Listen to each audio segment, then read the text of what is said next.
pessoal, tudo bem com vocês? Sejam bem-vindos a mais um Fique em Casa Aprendendo. Eu sou o professor Celso Ramos. Vamos para mais uma aula de biologia. E vamos falar agora sobre importância econômica e ecológica no reino vegetal.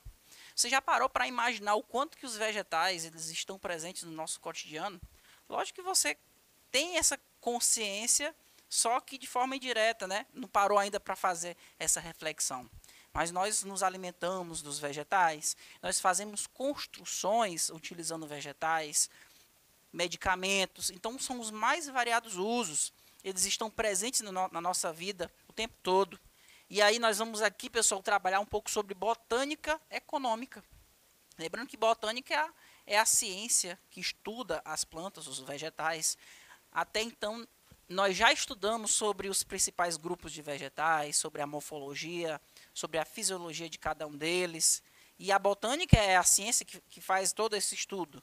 E agora nós vamos tentar aliar a botânica com a parte econômica. Lógico que nós utilizamos os vegetais para o crescimento econômico. O homem ele explora a natureza, inclusive os vegetais.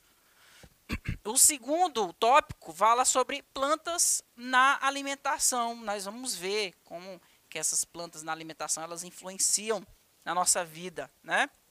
Falaremos sobre plantas tóxicas, plantas como pragas. As plantas elas podem ser pragas também, dependendo da espécie. Elas podem estar sendo espécie invasora, né, de ambientes onde elas não deveriam existir. Vamos falar sobre a questão das plantas e a temperatura, tá? Então, o primeiro tópico aqui, pessoal, a gente vai falar um pouco sobre botânica econômica. Como eu já disse para vocês, a botânica é a ciência que estuda os vegetais, classifica, vê as características. Então, a gente, nesse caso, nós vamos utilizar conhecimentos da botânica para tentar explorar os vegetais de forma econômica, tá? Eu estudo das plantas, fungos, algas e bactérias que, direta ou indiretamente, positiva ou negativamente, afetam o homem, sua sobrevivência e a manutenção no ambiente. Veja, a botânica econômica ela não estuda apenas plantas, mas ela envolve o estudo dos fungos, das algas e das bactérias. Porque antigamente, pessoal, esses organismos aqui, plantas, fungos, algas e bactérias, todos eram classificados em um único reino. Então a botânica ainda continuou fazendo estudo desses indivíduos, certo? Mas uma coisa que a gente deve notar aqui, fala o seguinte, ó, estudo desses indivíduos que direta ou indiretamente, positiva ou negativamente afetam o homem. Então, como que esses indivíduos aqui eles podem afetar o homem de forma mais positiva mesmo, né? Os efeitos podem ser domésticos, comerciais, ambientais ou puramente estéticos. Vamos falar aqui diretamente das plantas, né? Como que essas plantas elas podem interferir na nossa vida de maneira direta ou indireta? Como que elas podem interferir na nossa vida positiva ou negativamente? Porque nós sabemos, por exemplo, em plantações, a gente utiliza plantas para alimentação, então elas influenciam de forma positiva. Mas existem as plantas daninhas, que vai já influenciar de forma negativa, certo? Os efeitos eles podem ser, como eu já falei, pode ser doméstico, a partir do momento que nasce mato na sua casa, tá ali uma planta invasora. Comercial, porque se eu tiver plantas invasoras nas minhas plantações, né, vai estar afetando a minha vida. Ambientais, quando a gente fala de plantas exóticas, se você coloca num ambiente uma planta que não é típica daquele local, né, ou até mesmo puramente estético. Você usa, quem que não tem plantas em casa? Coloca um vasinho com a planta para ornamentar a sua casa. Então, os vegetais eles estão ali constantemente influenciando a nossa vida, ok? No período chamado Neolítico, o homem ele aprendeu a polir a pedra. A partir daí, conseguiu produzir instrumentos mais eficientes e mais bem acabados, em virtude da necessidade, já que a caça e a coleta tornaram-se escassas. O homem descobriu uma forma nova de obter alimentos através da agricultura. O homem ele só deixa de ser nômade, né, a partir do momento em que ele aprende a cultivar plantações onde ele pode obter alimento. Porque antigamente as pessoas elas migravam de um lugar para o outro, usufruíam dos recursos naturais daquele local. Quando esses recursos ficavam escassos ou quando eles acabavam, elas logo migravam. Isso acontecia constantemente. Agora, com o advento da agricultura, nós temos aí a vida nômade, ela começa a se findar, ok? E aqui, pessoal, das plantas, atualmente nós conseguimos obter praticamente tudo, seja até mesmo combustíveis, né, materiais, por exemplo, para que a gente possa construir utensílios como cordas, né, bolsas, cestas. Então, são os mais variados usos. A gente utiliza as plantas, por exemplo, para a produção, extração de determinadas essências, de determinados óleos, que podem ser também usados para a produção de combustível, né, como a gente já falou.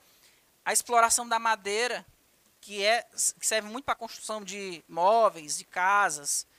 Nós temos aqui o uso das plantas na produção, né, de medicamentos. Nós temos plantas medicinais. Nós temos também o uso dessas plantas, ela está muito, aliás, de maneira indireta, associado com a apicultura. A abelha ela não poderia produzir mel se não houvesse uma planta para que ela pudesse ir até a sua flor e coletasse ali o néctar, né? Então, esses vegetais eles estão diretamente ou indiretamente ligados à nossa vida, tá? Nós precisamos deles. E uma das coisas que a gente deve levar em consideração é que os vegetais, eles estão na base da nossa cadeia alimentar.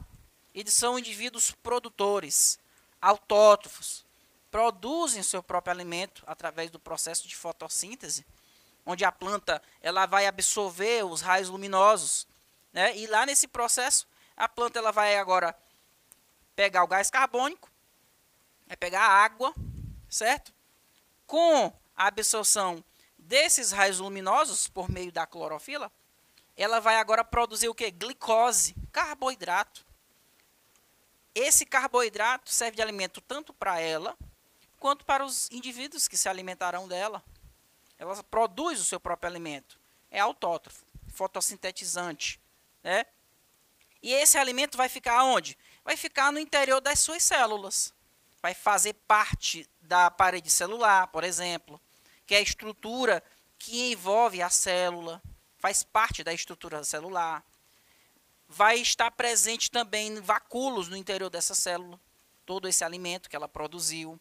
E esse alimento vai servir para fornecer energia para quem conseguir se alimentar dela.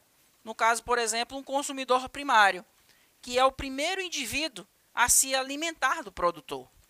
O consumidor primário faz parte do segundo nível trófico. Por quê? Quem está no primeiro nível trófico é o produtor. Produtor, primeiro nível trófico. Consumidor primário, segundo nível trófico. Ele pode ter o nome também de C1, que é consumidor 1, consumidor primário. Quem se alimentar desse consumidor primário vai estar adquirindo a energia que veio do consumidor primário. E, consequentemente, essa energia veio de onde? Da planta. Então, olha só, os carnívoros que se alimentam dos herbívoros obtêm a energia do sol de maneira indireta. Por quê? Essa energia solar se transformou em energia química aqui, ó, nos vegetais. A energia química passou para o consumidor primário. Esse consumidor primário transfere parte dessa energia para o secundário. E nós aprendemos na aula sobre fluxo de energia que uma parte dessa energia ela vai sendo perdida ao longo da cadeia alimentar. Esse consumidor secundário, ele vai fazer parte do terceiro nível trófico. E por aí vai, ó. Depois, quem se alimenta do consumidor secundário é o terciário. A energia vai se perdendo ao longo da cadeia. Por isso que as cadeias alimentares terrestres, por exemplo, elas não são muito longas, porque a cada nível trófico, uma parte da energia ela vai se perdendo. Mas uma coisa que eu quero que vocês entendam aqui, o que alimenta todos esses indivíduos da cadeia alimentar, pessoal, é certamente um indivíduo produtor, que é um indivíduo autótrofo, certo?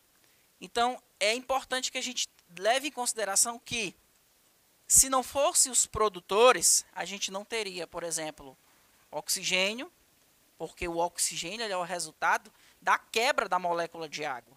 A planta ela absorve a água por meio das raízes. A energia luminosa, que é absorvida lá pelo pigmento verde, a clorofila, ela vai servir para quebrar essa molécula de água. Os hidrogênios da água, né, ela vai ser transferida para o gás carbônico, formando a glicose. Então, quando se tira o hidrogênio da água, o que, que fica? O oxigênio, porque a água é H2O. Eu tiro os hidrogênios e fica só o oxigênio. Esse oxigênio é liberado para a atmosfera. Então, pessoal, as plantas elas são muito importantes aqui para o processo da cadeia alimentar. Por quê? Primeiro porque, por meio do processo de fotossíntese, ela vai absorver a água e os sais minerais por meio da raiz.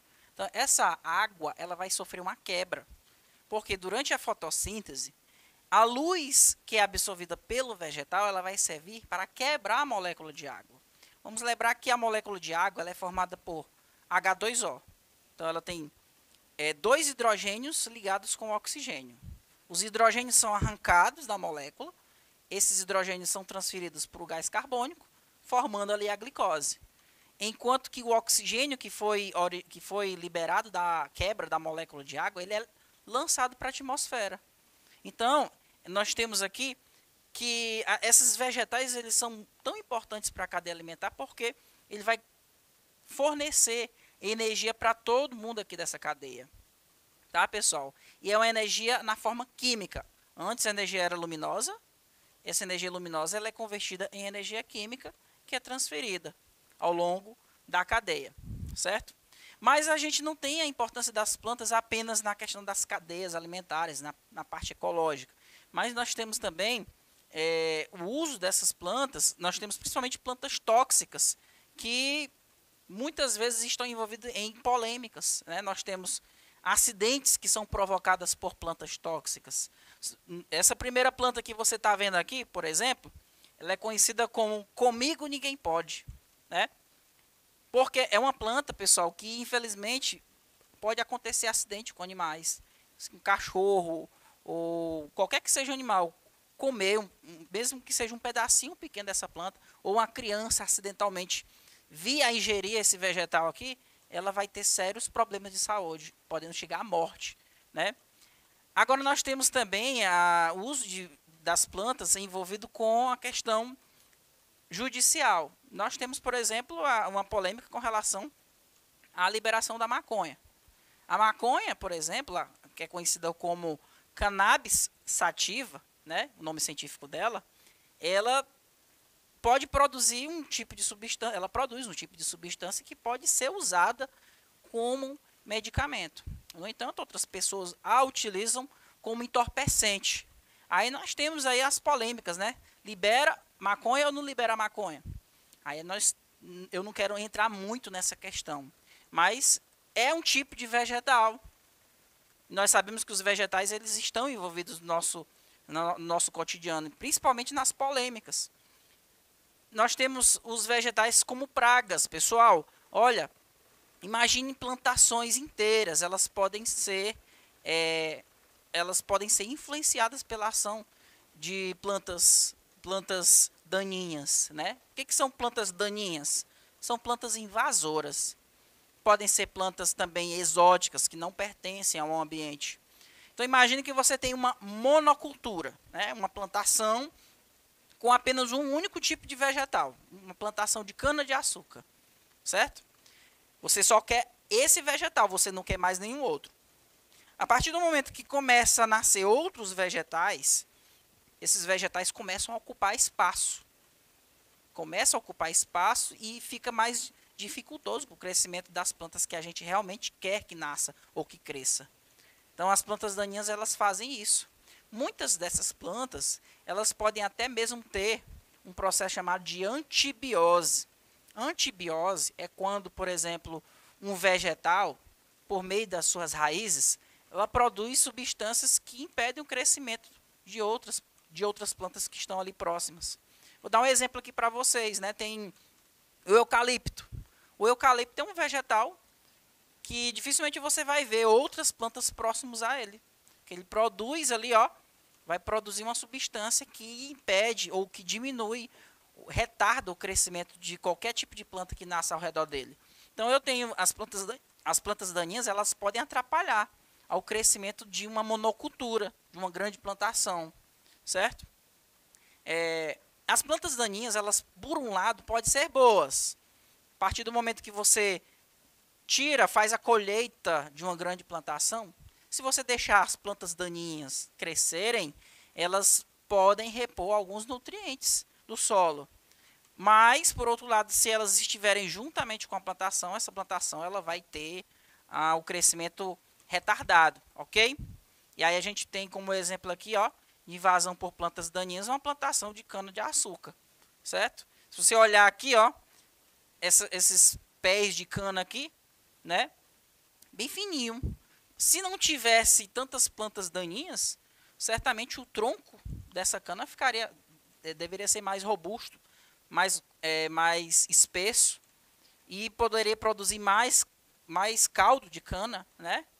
Mas por causa da presença das daninhas, a gente não tem essa possibilidade. Então, quem trabalha com esse tipo de cultura, o tempo todo tem que estar ali fiscalizando, vendo se não está crescendo vegetação que não deveria crescer naquele local.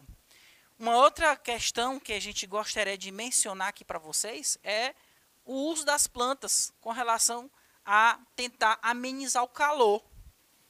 Vou dar um exemplo aqui para vocês das ilhas de calor, certo? Veja, uma grande cidade com pouca arborização, certamente o ambiente vai ser mais quente. Agora experimenta ir a uma vila distante da cidade, toda arborizada.